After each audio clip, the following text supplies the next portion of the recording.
Right, well, hi everybody. Thanks for coming along to this AECB Building Knowledge webinar.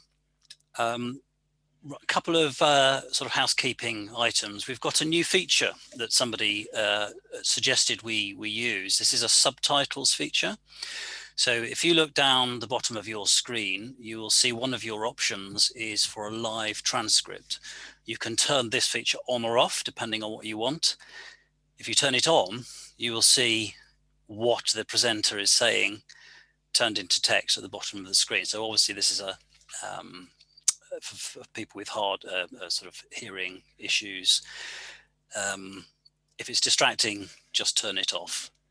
I'm going to turn mine off now. Hide subtitle. Okay, now in terms of questions, there's probably going to be rather more questions than usual just because of normally we have 100 people on the webinars, but as you know, we've opened it up to more people. So Sue Garland is here to give me a hand on that side of things. If you put your questions in the chat box, we're not going to be able to answer them. So if you put them in the Q&A box, we will be able to see them and answer them. I mean, feel free to have side conversations in the chat box, but just so you know, we won't be able to answer any questions that you inadvertently put in there. So put them in the Q&A box. Okay, so I'm going to introduce Sarah. Sarah's an AECB trustee, but she's also the head of building physics and consultancy at Inhabit. And she's part of a team specializing in low energy buildings. She's an experienced passive house consultant. She's a retrofit coordinator and a teacher. She specializes in the technical performance of buildings, including thermal bridge analysis, energy, and importantly, moisture modeling, and also has a good understanding of ventilation systems.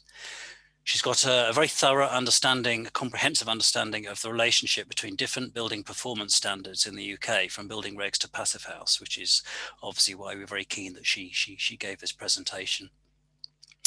She has experience of working on a wide variety of low energy and low carbon projects, from concept right through to commissioning. She advises local authorities and housing associations on energy strategy. I believe she wrote an energy strategy for Birmingham City Council. She specializes in project delivery, and she's currently working on a BAYES funded project to develop a new external cladding system, which she's aiming to achieve an 80% reduction in carbon emissions in a single step. I've probably missed lots there, Sarah, but I'll pass over to you now. And then after Sarah's presentation, which she thinks will take 35 minutes, we can have a Q&A session. Great, thanks, Andy. Lovely introduction. I'll see if I can live up to that. So today I'm going to be talking about retrofit standards, and I'm actually going to cover the AECB retrofit standard, which is a new standard, and as well as ENERFIT, the passive house retrofit standard. But I'm also going to talk a little bit at the end about PAS 2035, which is another retrofit standard that has appeared in the last year. So hopefully we can see the relationship between those three standards. Now, to start with, I thought it would be good to sort of review what we mean by a standard. And there's lots of definitions around energy efficiency and sustainability. And you may have come across sustainability standards such as the Home Quality Mark or the Code for Sustainable Homes, which is no longer used but was around quite prevalently a while ago, or BREEAM for non-domestic buildings. So they're all sustainability standards, and they deal with energy efficiency and carbon, but also a wide range of other sustainability issues, such as ecology and materials, etc. So the energy efficiency standards that just deal with energy, although passive house could be seen as a comfort standard as well, but the main targets are around energy, are the passive house standards and the AECB building standards. And they are all based around the passive house planning package model and the passive house model. And then we've got the carbon reduction standards, and obviously our Part L building regulations is carbon based on sort of carbon reduction and zero carbon homes as well. So in terms of retrofit, so you see a big R means that there's a retrofit standard equivalent of those. So now we've got the AECB retrofit building standard. We've got the passive house retrofit standard, which is ENERFIT. We have retrofit building regulations, so part L2B, part L1B, and zero carbon homes in theory could be applied to any building, although clearly that is not aimed at retrofit because that's quite difficult to achieve. So if we look at what I'll call the passive house suite of standards, although AECB is not an official passive house standard, it is based on passive house, and it has a lot of similarities in the sense it's actually exactly the same, apart from the targets that you need to get to, and that you don't need to go to a certifier at the end of it.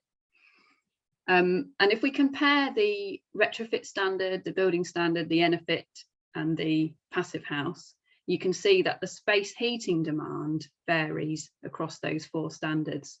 So with passive house, obviously that's the most stringent, and we've got to get to 15 kilowatt hours per metre squared every year.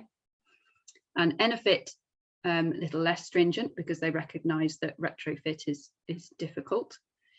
So that's at 25 kilowatt hours per metre squared annum.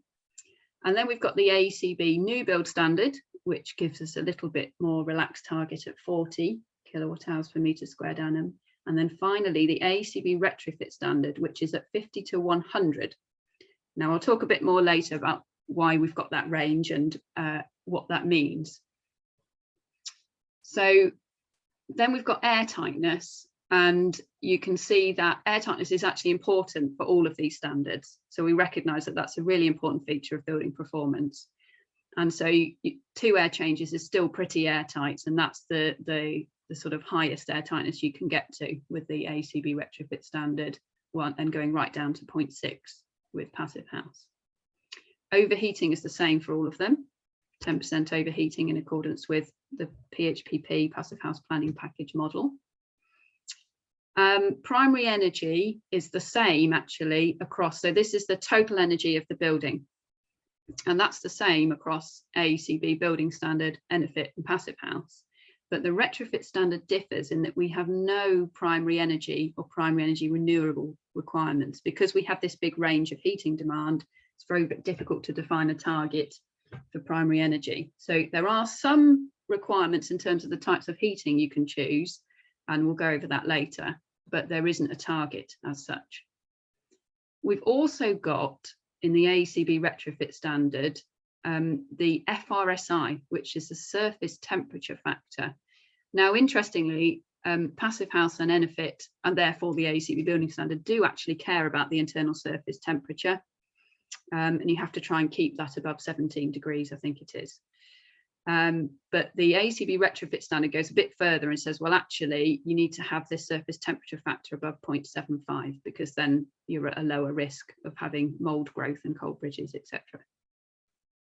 And then we've also got retrofit risk mitigation. So the other standards don't necessarily recognise all of the retrofit risks there are in putting insulation in your building, in an existing building. And so that's something that we've covered in the AECB retrofit standard.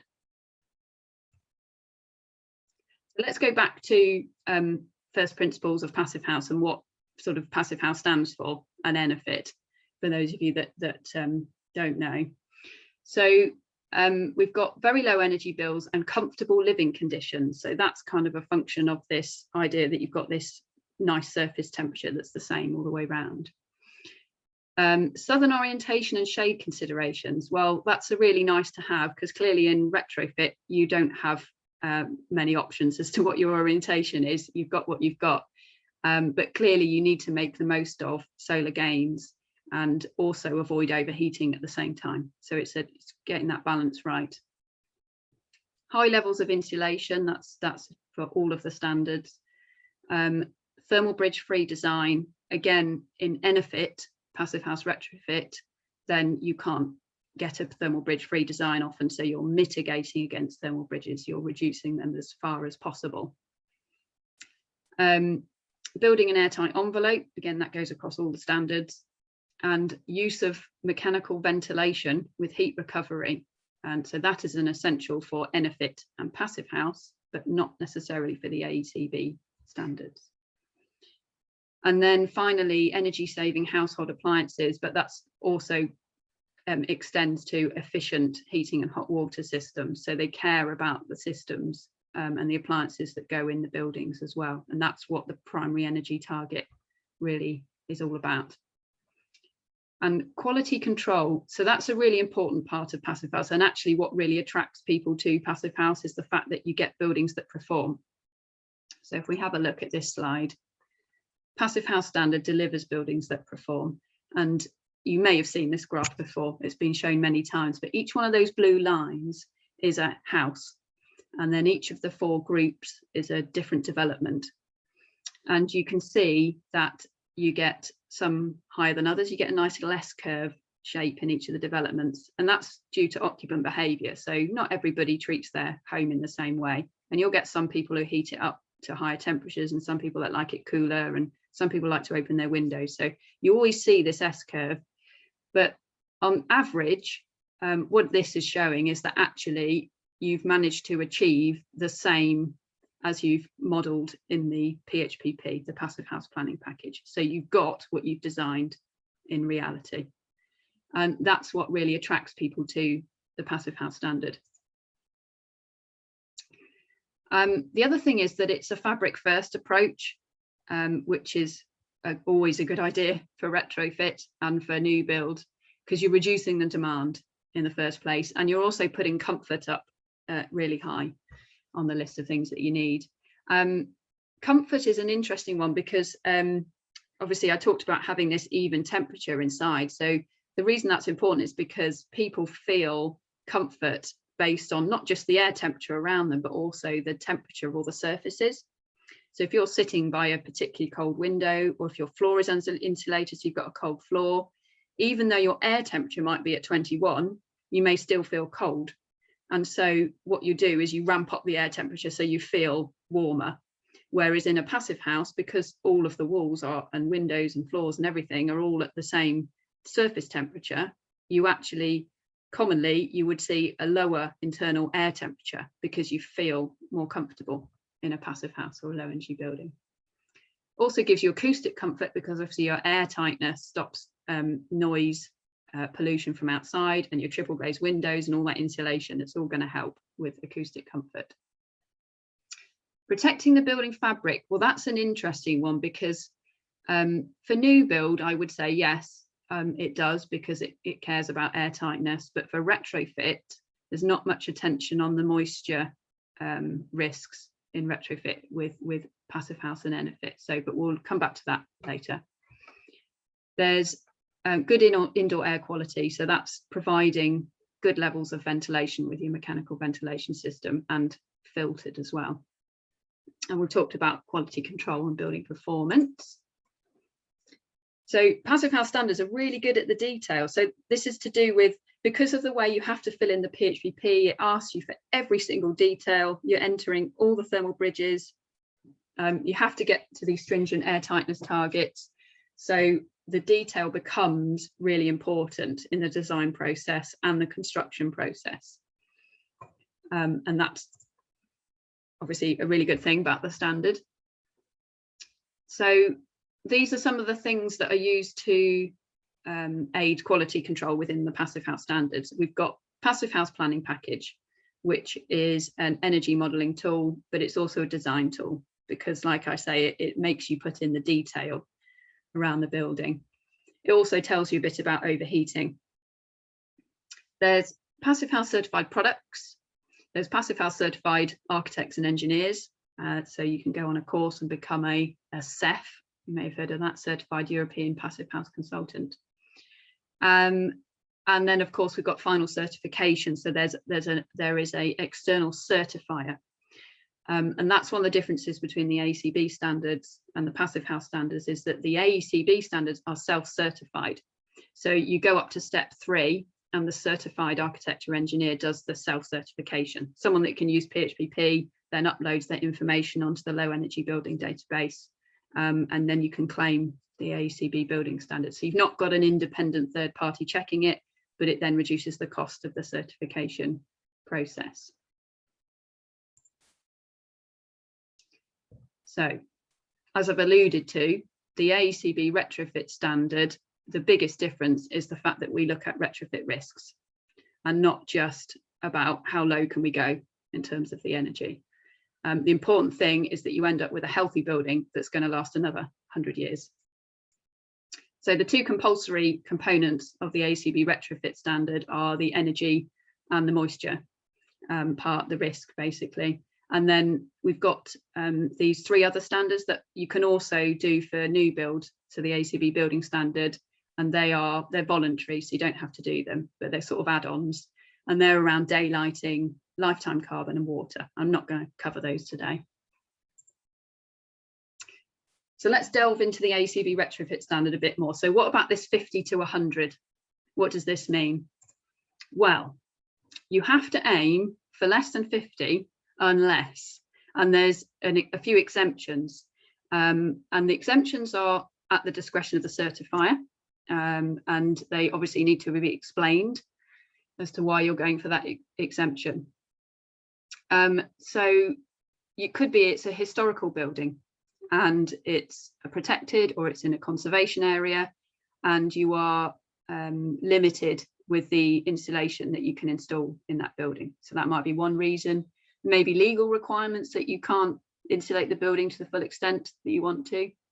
It might be that, so the next one is around restricted use around the outside of the building or the inside of the building. So if you're putting more insulation on the walls, so for example, if you have an underpass between two houses, you can't insulate in the underpass because you may make it too narrow to pull your bins through, something like that would be a good example. So then you have to do it internally, and it may be there's stairs there, something. The other thing is reliably moisture robust construction. So if you're insulating internally, there is a moisture risk, a higher moisture risk than if you're insulating externally. And the thinner the insulation, the lower that moisture risk is.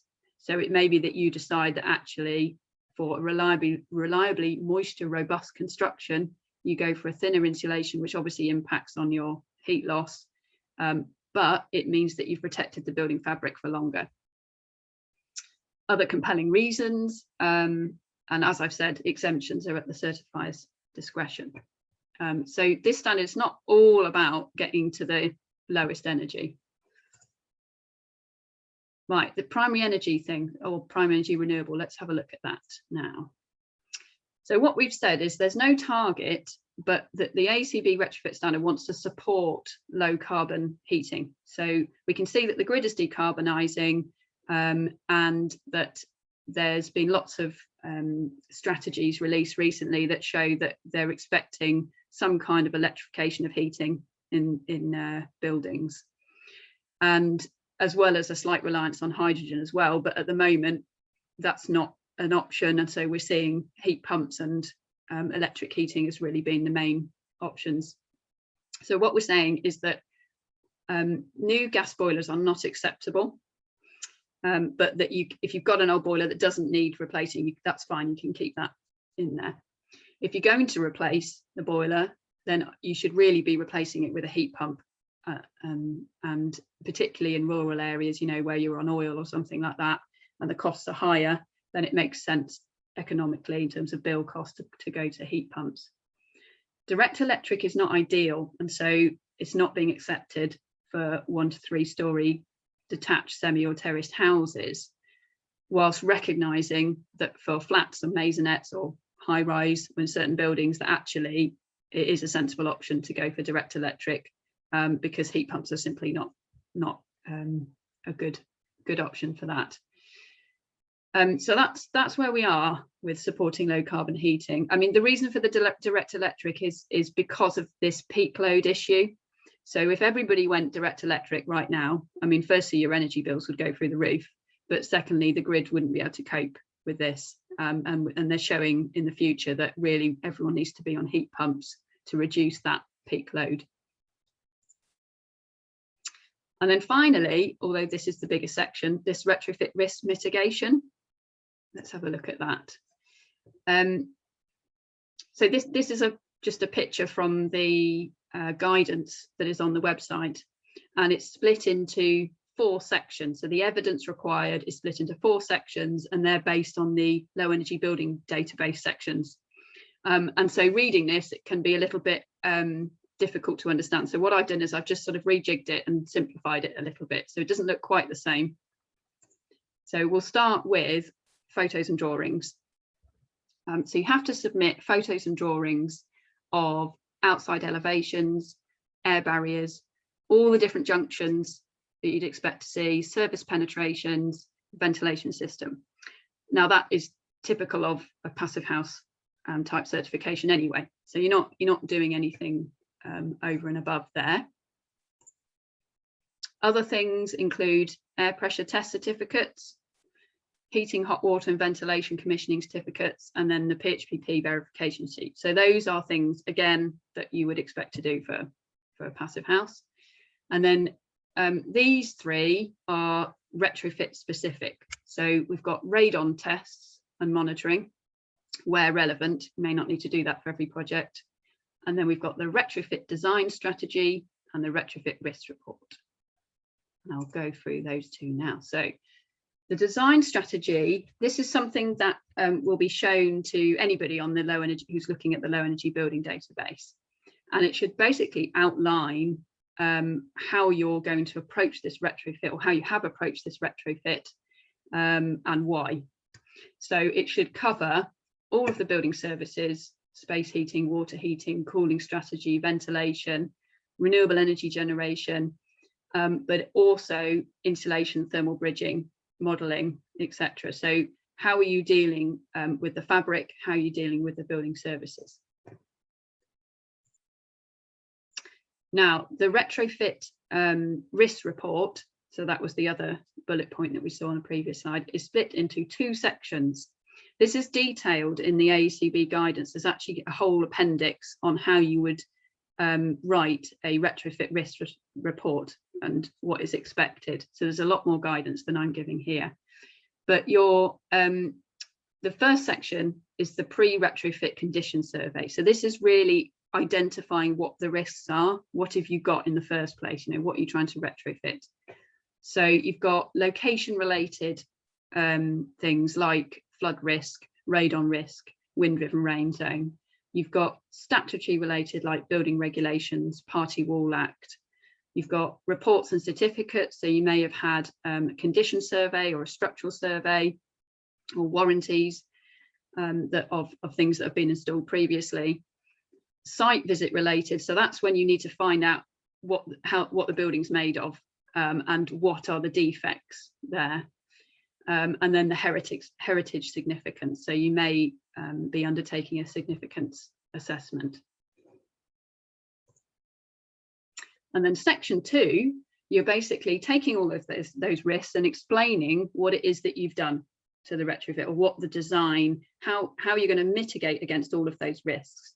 And the 5 major risks are moisture, that will probably be the biggest section, radon, overheating, flood, fire. So moisture, are there any existing problems with the property in terms of moisture? And then how have you overcome that in the design? How have you reduced the moisture risk in your design?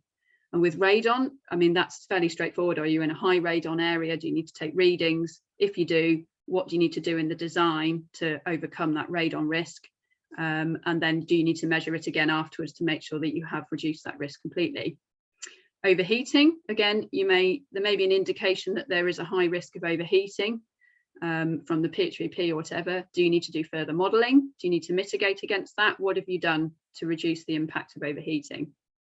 And similarly with flood and fire. So flood, is it in a flood risk zone? Do you need to mitigate against that in your design? And then fire, do you need to put fire barriers in between apartments, fire stopping? Have you got shared ventilation system or whatever? So you're just basically making sure that you've covered the major retrofit risks. Right, so that's the AECB retrofit standard. And I'm just going to spend a few slides talking about the PAS 2035, which is also described as a retrofit standard, but it's a little bit misleading because it's actually it's a specification and guidance document.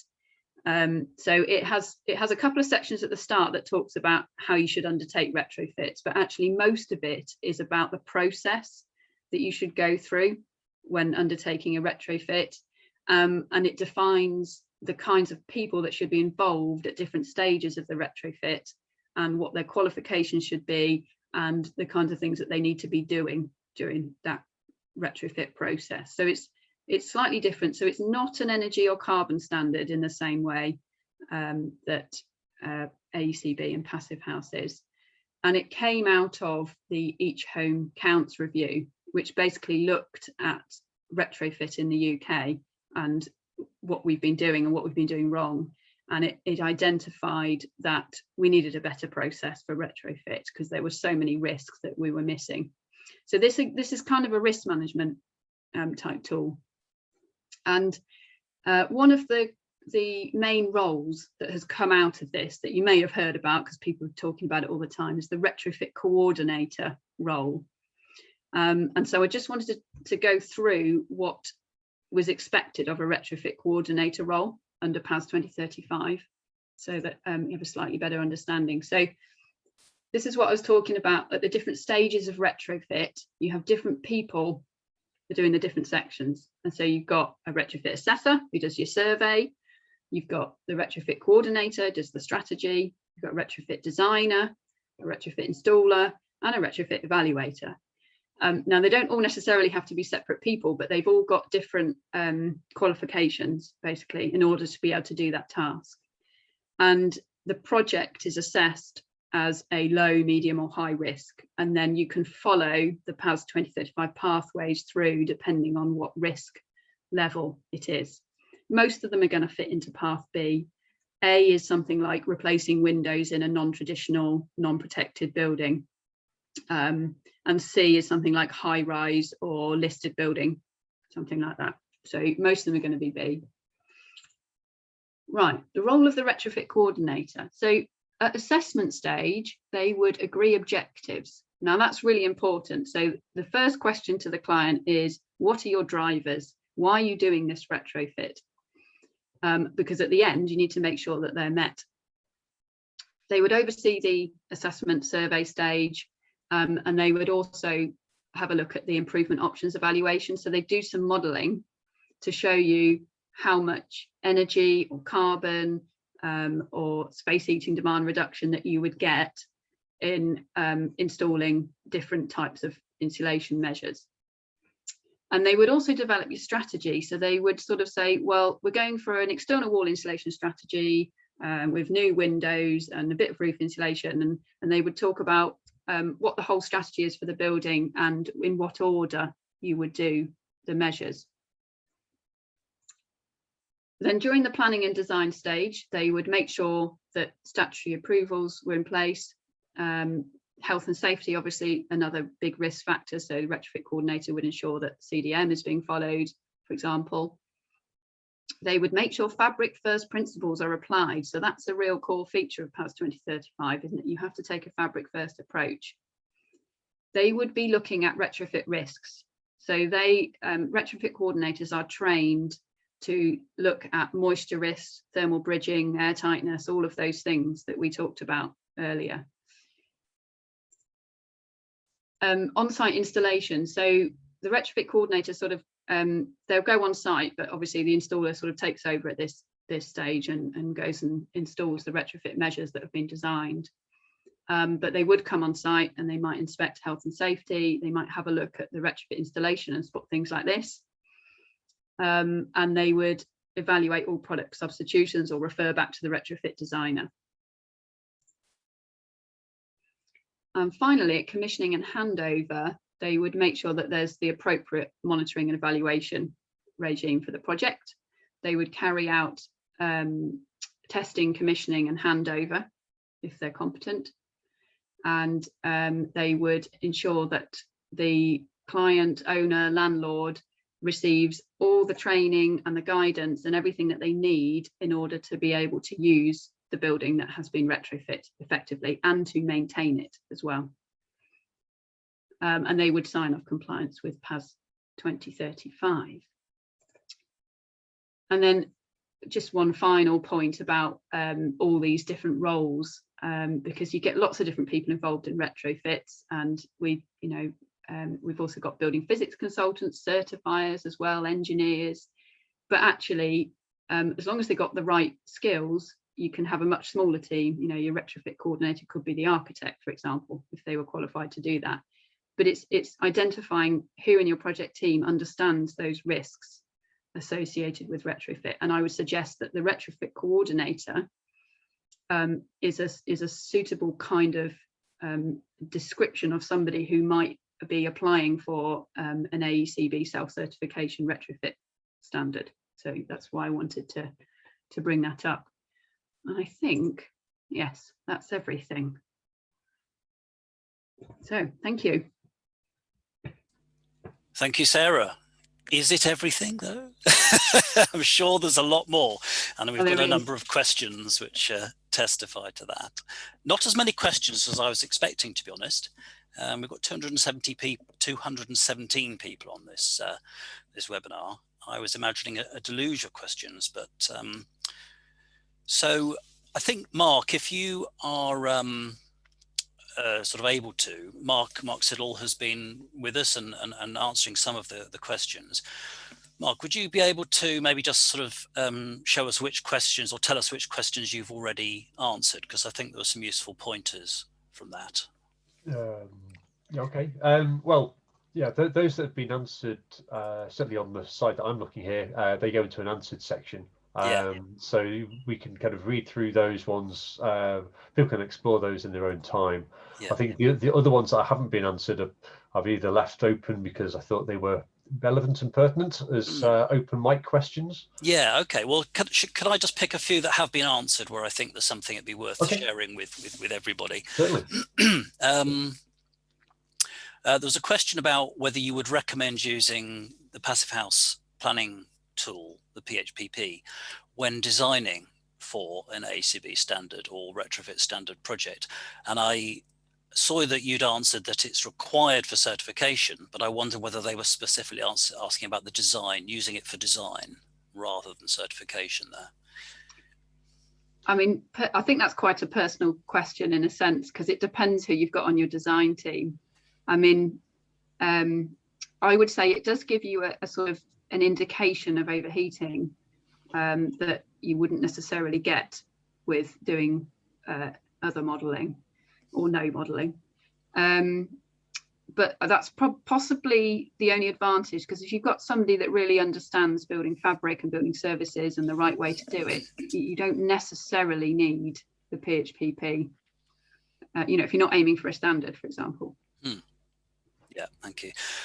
Mark, the question about primary energy renewables target from Kate, is there anything you wanted to just sort of say to the whole audience about that? Because obviously the retrofit standard doesn't have a PER target. Yeah, so Kate raised the question in terms of, so I suppose the challenge comes with an existing property.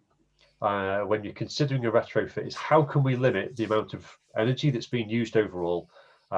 We don't have direct control over some of those things in terms of how the fabric will perform because of form. We don't necessarily understand the form factor, and that if we were applying standard passive house or AECB building standard kind of metrics, we'd expect a PER, or so primary energy renewable, or a primary energy target to be established.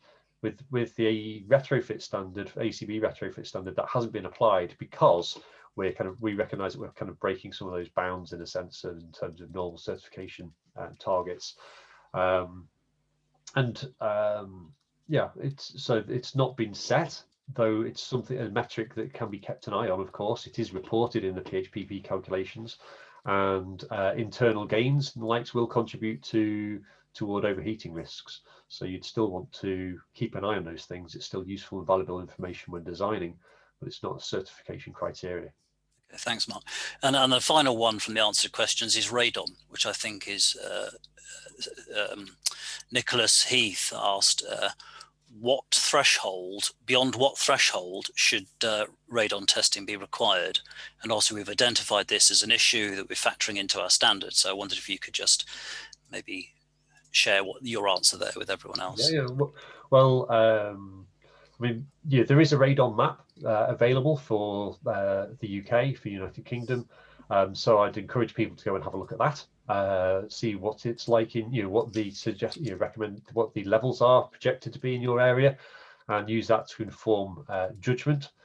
Public Health England sort of recommends that homes with more than 200 barocwells per meter cubed of radon, they should be addressed, and that's certainly an actionable level, and the target level that we want to get down to is less than 100.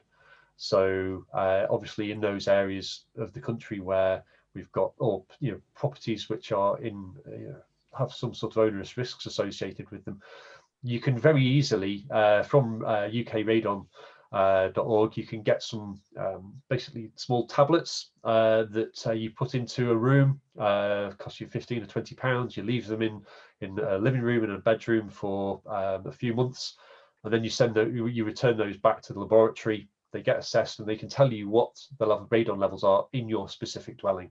And I think that's important, isn't it? We have a client the other day in a relatively low risk area who did measure it nonetheless, and it was surprisingly high, whereas his neighbour had done the same and it was much lower.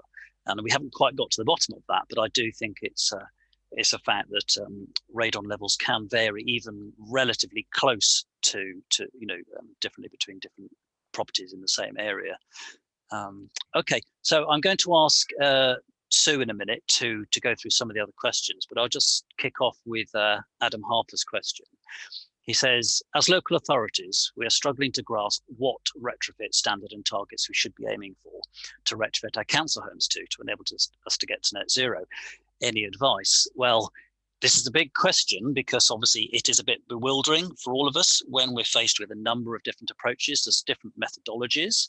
So is it the building regs based methodology approach? Do you use SAP? Do you use PHPP? Are we comparing apples with oranges when we're looking at different retrofit standards? So I think, Sarah, in terms of what we're hoping to move to as soon as possible, really, is to provide some routes for local authorities to come to a list of approved advisors, such as Inhabit, to help them through that particular maze. Is there anything you want to sort of give some reassurance to local authorities who are obviously desperate to get some plans in place? Yeah, it's a difficult question to answer at the moment. And I think what I'm advising is to look out for what LETI are going to be producing this year. That's the London Energy Transformation Initiative, because they are looking at this question, how deep should we retrofit? And it's looking at houses, and they're going to firstly produce something from sort of bottom up. So what can we practically achieve? What does our housing stock look like? What are the different types of housing that we've got? Have they been partially insulated or not? And then what can we practically achieve in terms of retrofit? What do those retrofit levels look like? And then later in the year, they're hoping to look at this question from the top down. So looking at national grid, fuel poverty, health and comfort, those big issues, and then answering the same question, how deep do we retrofit? So I'm really interested to see what that comes out with. I mean, early indications are that the bottom up, certainly it seems that around 50 to 100 is a sensible range. So we're quite happy with that. Yes, and I think after Sue's run through a few more questions, if we have time, we do have a couple of slides at the end, which represents the work that the AECB has been doing with the Passive House Trust, particularly John Palmer, looking at the outputs from two stock modelling tools. One is the static stock modelling tool, a point in time that John Palmer's developed, and there's the AECB dynamic stock modelling tool. And what we've been using that to try to understand is looking at asking what if questions about retrofit. If we apply this depth of retrofit at this rate to this number of buildings, what happens to CO2 emissions and what happens to peak heating demand in mild or cold winters, for example. And we've played around with this for quite a long time over the last 3 years. And between us and the Passive House Trust, modelling outputs, we feel that the retrofit standard, if achieved across the housing stock, if the average is this 50, space heat demand 50, we should be more or less in line with what the national grid predicts or is hoping for in terms of space heating demand for its decarbonisation scenarios. And those scenarios are the future energy scenarios. There's 4 different scenarios being considered by the national grid, and we've looked at various sort of versions of that, focusing on one particular scenario, which is a more heavily electrified heat scenario. And then the second slide that we might look at later responds to some of the other questions about, is the AECB prescribing a particular heating type of technology? We're not. We're having to make some assumptions. And there's a slide that shows what our assumed mix of different heating technologies might look like out to 2050. But we'll come back to that. So Sue, I was going to say, I could just put them up if you like, Andy. No, it'll distract people. Let's put them up after Okay. we've been through some of the questions. And what Sue's trying to do is just to pull out common themes. Right, a couple of themes coming out here was, well, there's quite a lot of different questions, but protected buildings has come up as a major question from Malcolm Kilby. I'm seeking clarification about installing EEMs on VVASHP in protected buildings, particularly listed buildings. The listed buildings office has stated there are not to be EWI or IWI. The PV needs to be ground and a discrete site for the ASHP must be selected. Planning permission is required. How do we conform to PAS 2035 and ensure a claim can be submitted via ECO? So Yeah, these are the most challenging building types, are they not? They are. I'm not the best person to answer your questions about eco, to be honest, but in terms of PAS compliance, I mean, like I say, PAS is about the quality, the way that you install these things. So as long as you have considered all of the risks in that building and shown how you can mitigate against them, then you should be complying with PAS. Yes, I agree that there are some clauses in PAS that make it extremely difficult for protected buildings at the moment, but we're reviewing that. There's an amendment. When you say make it extremely difficult for protected buildings, do you mean to achieve, what do you mean? So there's a clause in there that says you have to air tightness test every building if it's protected, which is ridiculous if you're putting an air source heat pump in. I mean, you know, what impact does that? And it's kind of a black and white, you've got to do that even if you're replacing a boiler to comply with eco. So we're essentially taking that out and saying that actually only if the measure, this is what we want to do, not promising this, only if the measure is that you're installing impacts on the significance of the building, do you then have to comply with. Sarah isn't suffering from delusions of grandeur here. When she says we're going to take that out, what we haven't explained is that she is the technical editor for the forthcoming revisions to PAS. Is that right, Sarah? Yes, at the moment, unless they decide that I'm, doing a terrible job. Yeah. Okay, thank you. Sue, thank you for that. Question about air source heat pumps and their use in Scotland as opposed to the English. From Dennis O'Keefe. His concern is that the use of air source heat pumps in Scotland is not that convincing in practice. When do you think performance standards will be actively viable? Yeah, why don't we put one of those slides up, Sarah? The second one, I think it is, at the end. That one, yeah. No, that one. Yeah, go back one. Okay, so this is just really to illustrate what I was saying earlier about the standard is basically technology agnostic when it comes to the heat supply. And it's very unknown. It's very unknown what will be the predominant heating technologies and energy vectors to get heat into our buildings. And it's going to vary regionally, and it will vary through the devolved regions and so on. So it does make it quite difficult. What the AECB standard is recognizing is that, and I think we say something about this in the guidance, the building has to be made ready for potentially different forms of heat supply. So that might be a district heating connection in some ways. It might be, it's clearly going to have to rely on some sort of direct electric for various reasons, which is an exemption clause. ground source heat pumps are more efficient than air source heat pumps, but they require more land and they're more capital intensive, but there's going to be some role for those in some areas. Air source heat pumps, you know, might do look like they're going to have they're going to be popular to a degree at some point in the near future. So really this diagram just illustrates that you have to sort of ready your building for different forms of heat. And if that means holding onto your gas boiler because it's new, reduce the demand through working to the AECB building standard or Retrofit. But think ahead in terms of access points to the building, think in terms of space dedicated to plant and that sort of thing. So I don't know whether, Dennis, that kind of answers your question, but I think it just reminds us that we're not being specific about technologies. So we've got another one. I'm just trying to think whether you've achieved the Kate Brown. No, you answered the Kate Brown, didn't you? The PER, that was done. Yes. There's quite a lot of people wanting to know how to register. So by the end of this, I'm sure you can advise people how to register for their various training course. Yeah. Because one of the questions is quite a lot of people coming back is how many of these courses are essential. I'm just finding there was a good question about from one of your architect colleagues. Is that Louise? Yes, Louise. Yeah. Did we answer Louise? If you are an ARB registered architect and achieve the Passive House Certified Designer qualification, would you recommend or need to do the AECB Retrofit course or the AECB Retrofit Coordinator course? That is a good question. We would recommend all architects do the Carbon Light Retrofit course, even though it's not a required qualification. I mean, it will act as a gateway to help you get onto the Retrofit Coordinator course for some people.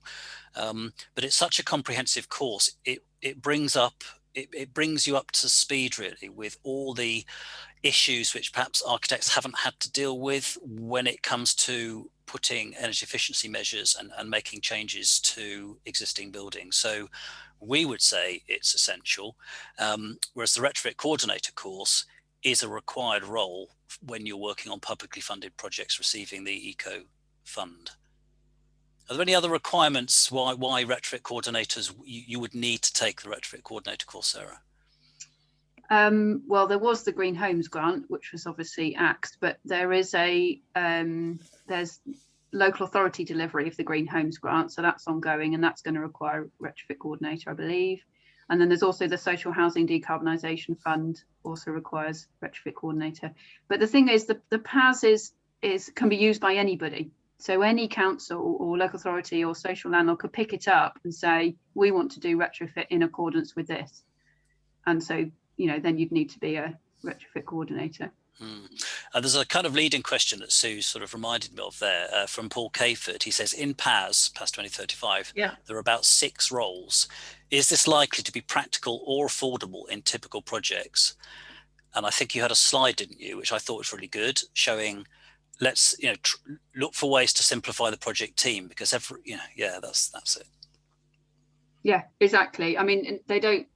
You can be an architect and a retrofit coordinator. It's not a very long course, and you could do then the evaluation. I think you have to have a retrofit assessor, so you have to have somebody who's a sort of a DEA type person to go and do your survey. But you can cover the design and the evaluation, and then you've got the installer. So that's only 3 different people. So it's interesting because architects' jobs are quite onerous as it is. Do you think it's viable? Mark, I'm interested in your view. Is the role of an architect acting also as a retrofit coordinator? I mean, obviously there's a lot in common there. Do you think it's a viable job? A viable job. I think that it's a thorny question. I think that as an architect, having those knowledge and skills to be able to apply on an individual project is beneficial. Having it as an additional external consultant, I find it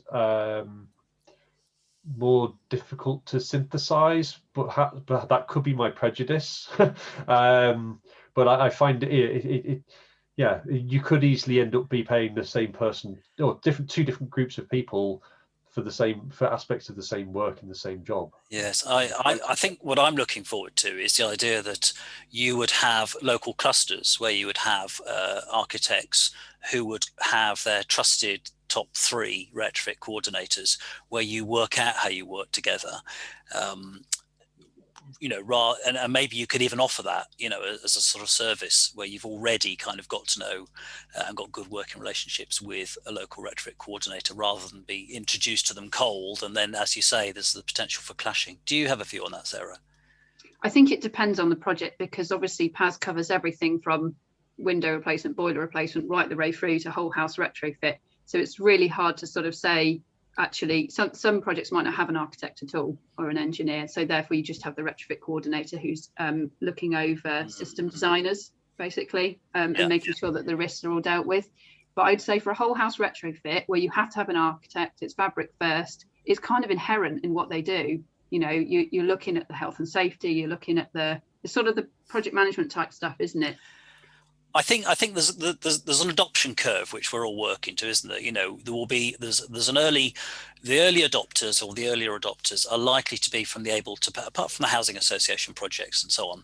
But there's going to be we see a growing interest, and therefore we assume a growing market in the able to pay sector. And those people will tend to be either looking at remodeling as part of the retrofit, or even an extension. Typically, I would say an extension as well as a whole house retrofit, which tends to draw in the architectural role, doesn't it? Yeah, I mean, it depends on your budget as well, you know. So if we have clients come to us, because we offer a retrofit coordination role, or we call it, you know, building physics risk management, whatever you want to call it, and if clients come to us and say, you know, I've got very, very low budget, then we'll direct them to an architect who has all of those skills in one, you know, rather than having a separate consultancy fee. Yeah, thank you.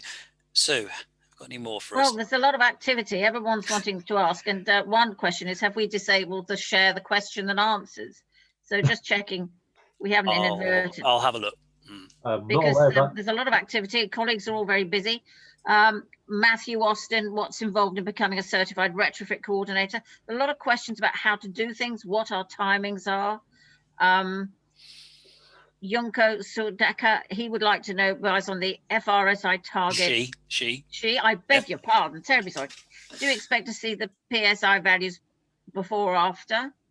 Oh, okay. Well, that's an interesting technical one. I think that's referring to the FRSI issue, which I'm sure, yes, I'm guessing most people in the presentation wouldn't really have picked up on that, and also potentially how important that is when it comes to working it through. Do you want to maybe just elaborate a bit on that, Sarah? Yeah, it actually comes from PAS 2035. So it's a clause in PAS 2035 that you have to have this surface temperature factor above 0.75. And it essentially means that you can't have cold bridges.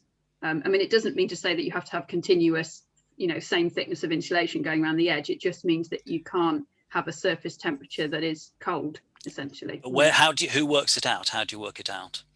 So you do, you have to do thermal bridge calculations. You have to do side value calculations. So a building physicist or an engineer. So obviously, if somebody's considering a step-by-step retrofit, or they're trying to work to the AECB standard, and they're going to have to leave some areas because they're not ready to renew the kitchen and they need to put IWI behind it, that sort of thing.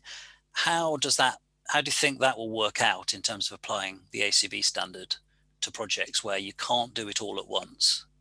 Yeah, I mean, I think at the moment we don't have a step-by-step certification route, so you'd have to just do it all at the end. What I would say is, with any whole house project, whatever you're aiming for, is you do the design up front. You get your retrofit strategy sorted, you do the design up front, and then you choose which steps to take, and then obviously you can certify at the end if you want to or not. So I think what that suggests then is that the AECB retrofit standard can be used to guide the design, the whole house planning, and to follow through the work, and the actual final certification could be left hanging, you know, for a few years, or even for the future owners. But you've used it for a very useful purpose, which is to get a good quality result, even if it is a step-by-step retrofit. Yeah. And of course, when we say step-by-step, I think we're all pretty reluctant to just think about step-by-step as a measure and then another measure. You know, you wouldn't separate out air tightness and insulation, and that's a package, isn't it? And you probably wouldn't separate out air tightness, insulation, and ventilation system, or even air tightness and ventilation system. So that's worth pointing out. Okay, Sue. There's A been funding one. question, which Richard Spencer's raised a question vis-a-vis funding. As I understand it, PAS 2035 will apply where government funding is being used for all or part of a retrofit, or some of the requirements, such as needing to model in either SAP or PHPP would apply. Is that how you understand the interaction of PAS 2035 with ENR, PHIT, AECB Retrofit? I love this. I love these acronyms. I'm probably saying it all like I read it. I'm sorry the ignorance. I'm just wondering how likely it is that whatever replacement Green Homes grant or similar scheme might require this, and various other participants are interested in funding mechanisms and sourcing them and making sure what's coming up next. That's a lot of questions. Which one is that, Sue? Who asked that? I'm just leafing through. It's when is the Future Homes? No, not this Future Home Standard. That's a separate one. There's another one coming up about where grant funding is. Yeah. Well, I think if we pull out from that, could you just repeat the bit about the ECO funding, the ECO funding? I think we might have covered it, but you think so?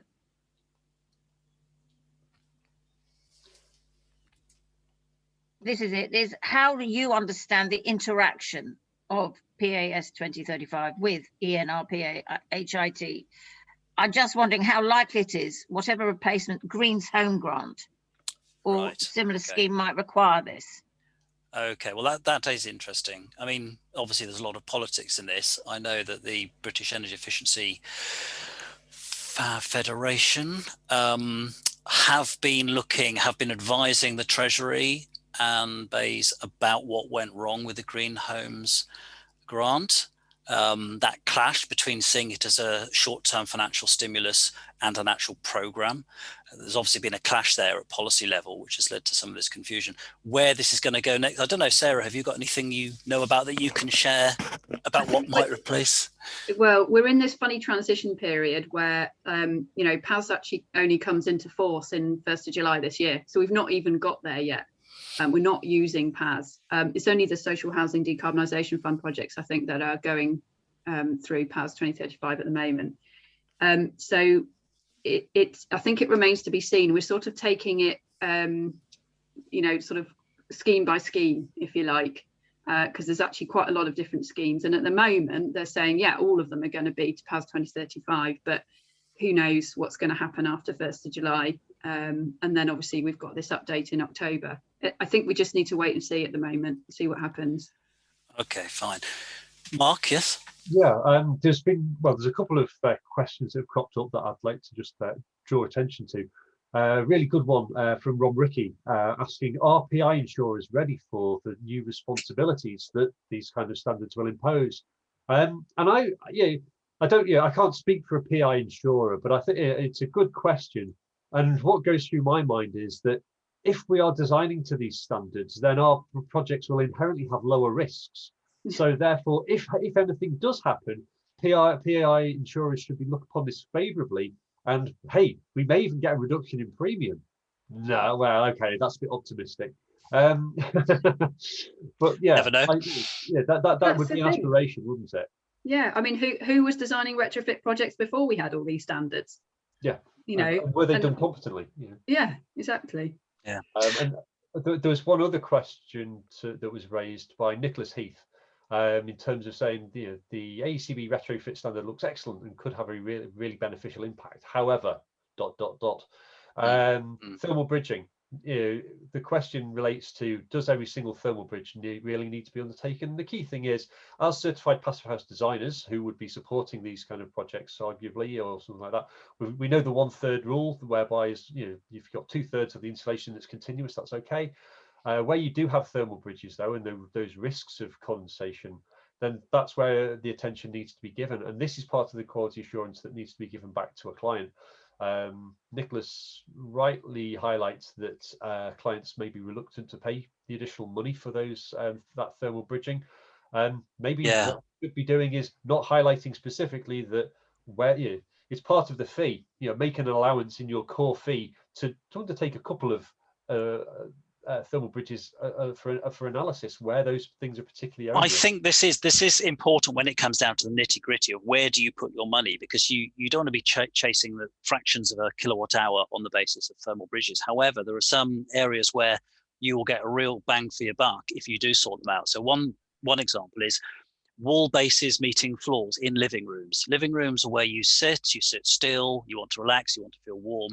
If you have a cold bridge, which allows the air temperature, say, to be 22 in your living room, but down at the base, it goes down to late 19, you do have, it's a very real effect where you're sitting there and the temperature differential between your ankles and your shoulders will make you feel chilly.